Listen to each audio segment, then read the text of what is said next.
Point number 6, always put your pointers or your achievements, whatever you have achieved in a job or whatever your responsibilities were, in bullets.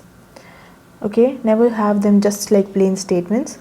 Put them in bullets, clearly formatted bullet points, right?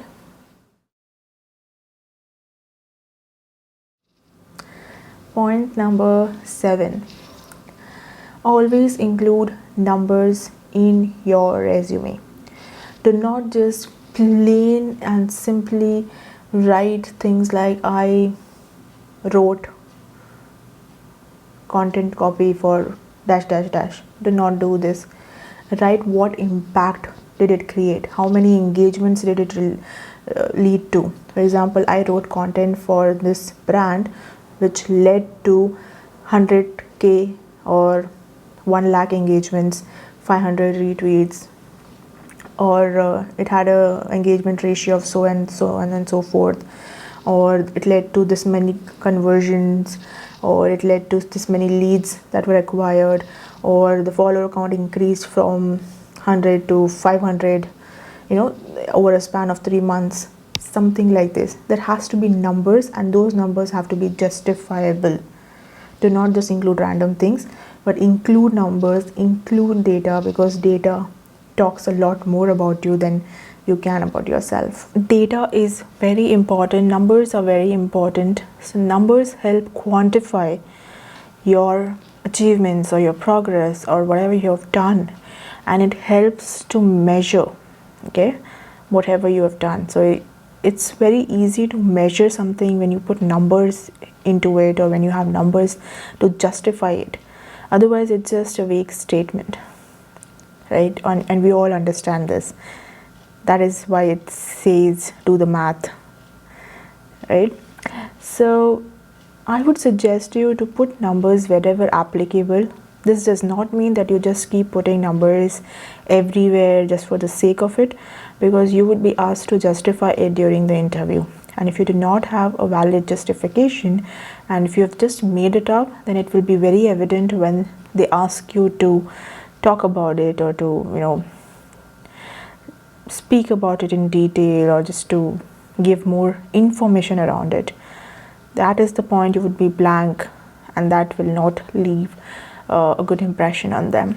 So wherever you have the numbers, wherever you think you can get the numbers, and if it's true, if it's genuine, then just do it. Put those numbers, have the data, have the numbers, have the justification also. But very important to put in numbers and not just text into your resume.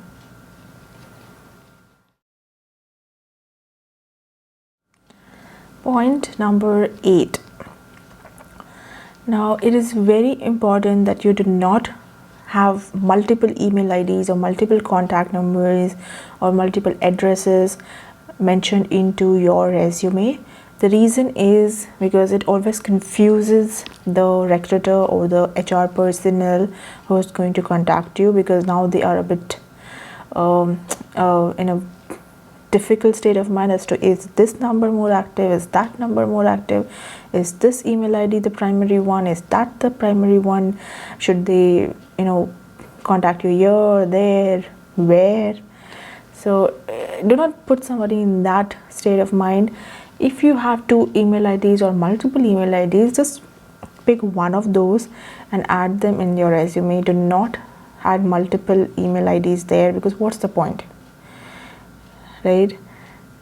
And for contact numbers, yes, in case you are very sure that you might not be reachable at one number, maybe the network provider is pretty weak, or there has been constant problems with network disruption in the past for a particular SIM, then you can provide an alternate number. But always list down, this is the primary number and then this is the alternate number.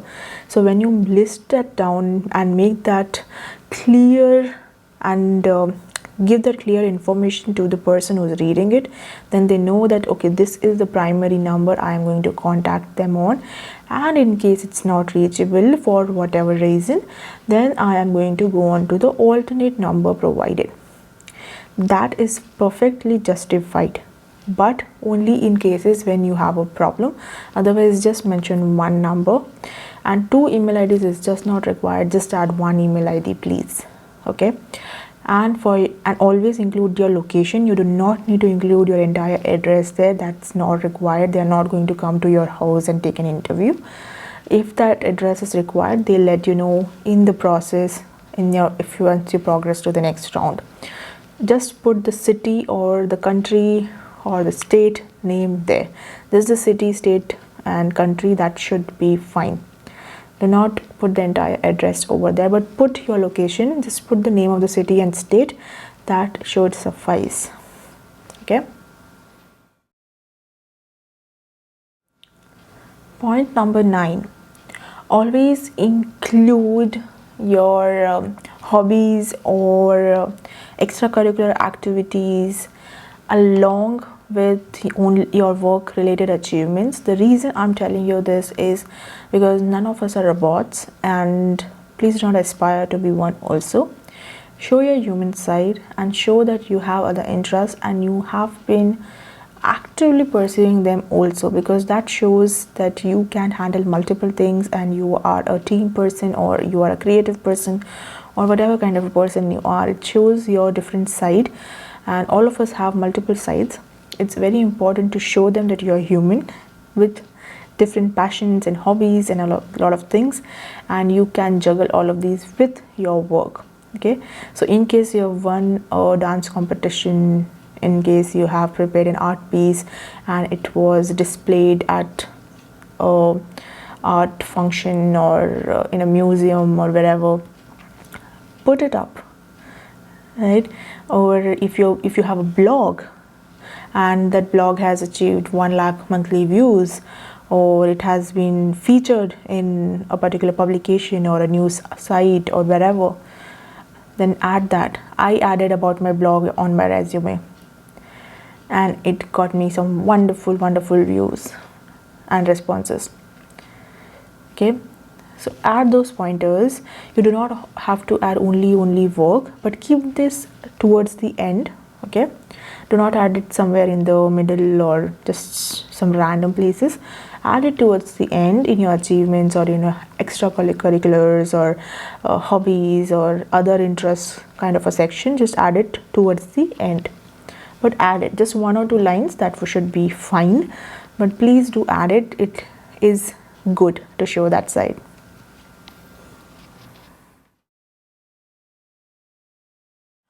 Point number 10.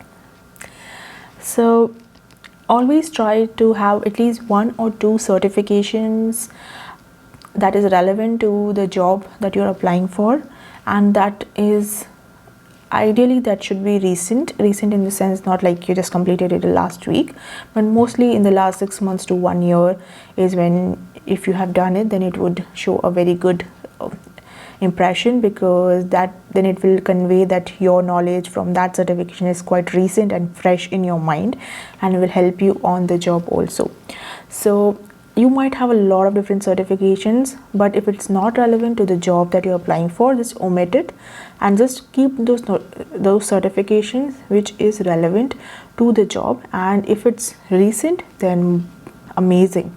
And if you think you have the time and you can complete it in the next some time till you are applying to the job, then just complete it and then add the certification name and the details in the certification section towards the end. So that would help a lot. So these days there are a lot of certifications available in Coursera, LinkedIn Learning, and there's so many places that you can get these certifications. And a lot of these certifications are like hardly it takes a day or 2 to complete if you do it at a stretch, or maximum like in a week or 2 you will be able to complete them. So take the time to complete something that's relevant, because it also shows that you like to upskill and keep learning, which is a very good quality in any employee. Or if somebody is looking to hire, they always want to hire someone who is always interested and dedicated to learn more and upskill themselves, because that's a very important quality. because times change and you have to keep learning and earn learning at the same time. So if you're open to it and if you keep taking up certifications and keep growing your knowledge, then that's a very good sign that you are a good hire. And you should always include certifications, recent ones, relevant ones, but include them.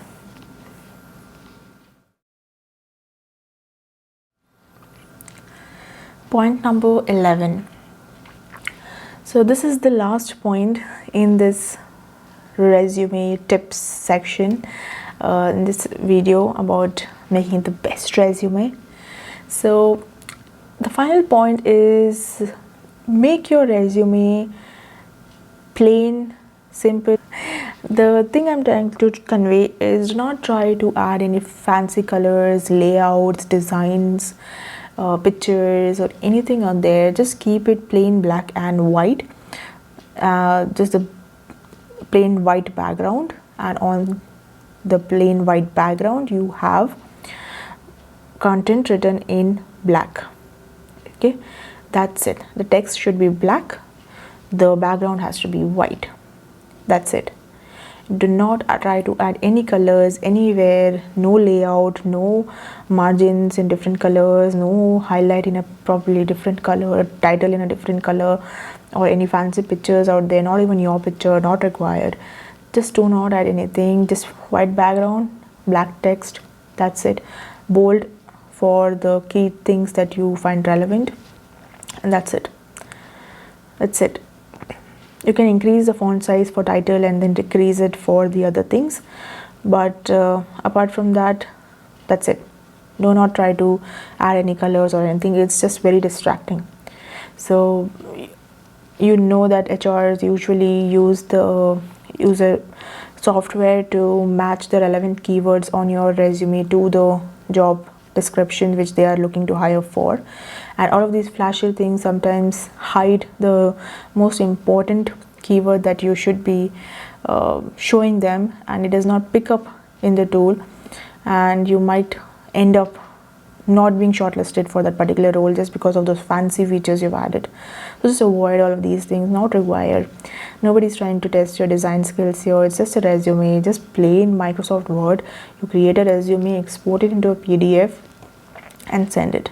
Always send a resume in a PDF. This is, by now, this thing is known by everyone, so I didn't repeat it in a separate pointer, but yeah, I just want to keep it out there in case you forget this. Always send your resume in a PDF format, not in a document, Excel or any other format. Always in a PDF format is how you should be sending your resume. 1 page or maximum 2 pages, that's it, not more than that. Plain, crisp, simple, white background, black text, nothing more, nothing more, nothing more. No flashy things out there, simple things, that's it. That will work in your favor. So guys, we are at the end of this video. I hope you like it. Just one more thing which I forgot to cover in the pointers is about your percentage that you've received, or your marks, or your grade point average that you received in your college or your school or wherever. Is it important to include that or not? This is a very prominent question which comes across a lot. So only include your GPA or your percentage or whatever marks that you want to include if they are excellent, or if you were the top scorer or you were in the top 3 or something like that. Okay, only include it then if you were in the top 10% of the students, or you were one of the toppers, right? If you were one of those, or if that was something that you achieved with that GPA, then please include it. Otherwise, do not include it. You do not want to, include it just for the sake of it. What is the point?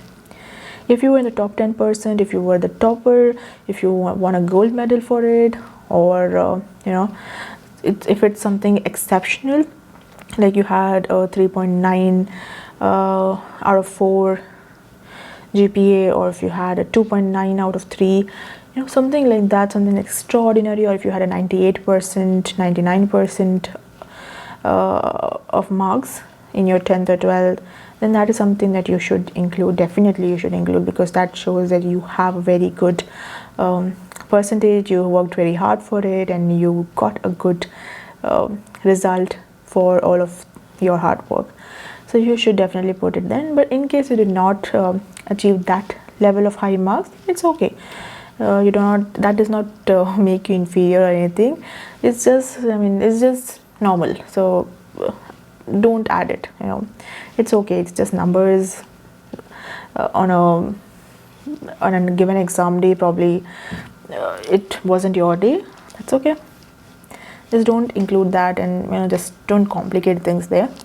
If it was excellent, something extraordinary, you topped and you're proud of it, do include it. Otherwise, just omit it. Okay, so that is all that I had in this video for you. I hope I helped you. I hope I had pointers which you didn't hear before, and something which was insightful and will help you in your journey ahead. If you're applying to a job, or if you just wanted to listen to it in case you look for a job in the coming future, or you just wanted to help out a friend, and that is when this comes handy for you. Whatever your reason is, whatever your situation is, I hope it helped you. And if you did, then please do hit the like button and do comment below and tell me it helped you, it didn't help you, whatever your response is. I will always be grateful to have your support, and please do let me know, and please share this video with whoever you think might benefit from it. I make videos with a lot of dedication, with a lot of hard work, with a lot of heart that I put into it, and when it resonates with you, when I get engagement back, and when I see the support and the love that I'm getting, it just makes me so happy and so grateful, and so I keep coming back to shoot more videos for you, because that is what keeps me growing, that is what keeps me glowing.